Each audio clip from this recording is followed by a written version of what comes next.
Bonjour à tous, bienvenue dans une nouvelle capsule de Paléo Québec. Guillaume et Vincent pour vous servir. Le sujet de la capsule d'aujourd'hui, c'est sur la lumière bleue. On en a déjà parlé précédemment dans l'épisode numéro 4 sur les 3 S, mais on va y aller un petit peu plus en détail. Donc, en quoi est-ce que ça consiste la lumière bleue? Il s'agit essentiellement d'un spectre de lumière qui est émis par le soleil et ça nous indique que c'est le jour.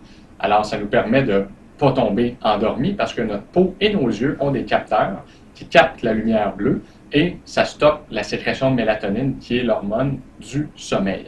Et cette lumière bleue-là, on la retrouve non seulement dans le soleil, mais aussi dans les appareils électroniques. Donc, vous commencez déjà le problème qui commence à se dessiner. Pourrais-tu détailler un petit peu là-dessus, Guillaume? Ouais, si justement t'es en train d'en parler, c'est que si moi je suis en train de regarder mon écran d'ordinateur à 2 heures du matin, puis que l'écran émet de la lumière bleue, pour mon corps, c'est le jour.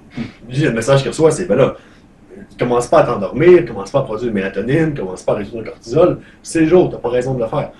Là, ce qui se passe avec les gens qui sont constamment devant des appareils électroniques, ou qui sont constamment dans des pièces qui sont super illuminées, ben, c'est qu'ils n'ont jamais envie de s'endormir, puis là, on a des problèmes d'insomnie, puis là, ils sont trop stressés parce qu'ils dorment pas assez, puis tout ce qui est associé avec ça.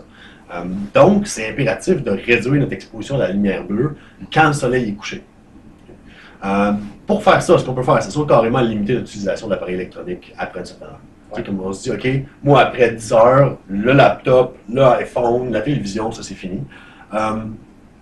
Sinon, on peut aussi tamiser les lumières. C'est toujours un truc qui est plus efficace. Si on sait qu'on se couche dans environ 1 heure ou 2, on peut se dire, OK, ben là, je vais commencer à réduire la luminosité dans mon appartement, dans ma maison. Puis finalement, pour ceux qui disent, ben, regarde, moi, là, j'ai des travaux à faire, j'ai besoin d'être sur Facebook pour communiquer, pour parler avec mes amis, pour mettre un... Parler avec tes amis. Ouais. Puis, il faut quand même que j'utilise des appareils électroniques jusqu'à tard le soir. Ben, c'est possible de downloader des petits logiciels, comme par exemple Flux, F.lux, qui vont diminuer la lumière, ou carrément enlever complètement la lumière, le spectre de lumière bleue de notre écran d'ordinateur après une certaine heure, après le coucher du soleil. Fait que ce que ça fait, c'est qu'on peut quand même tout regarder, faire ce qu'on faisait, mais c'est moins mélangeable pour notre corps, puis ça ne cause pas d'insomnie. Alors, on espère que ces petits trucs-là vont vous aider à récupérer une bonne nuit de sommeil. C'était Guillaume et Vincent dans une capsule de Paléo Québec. On se voit la semaine prochaine.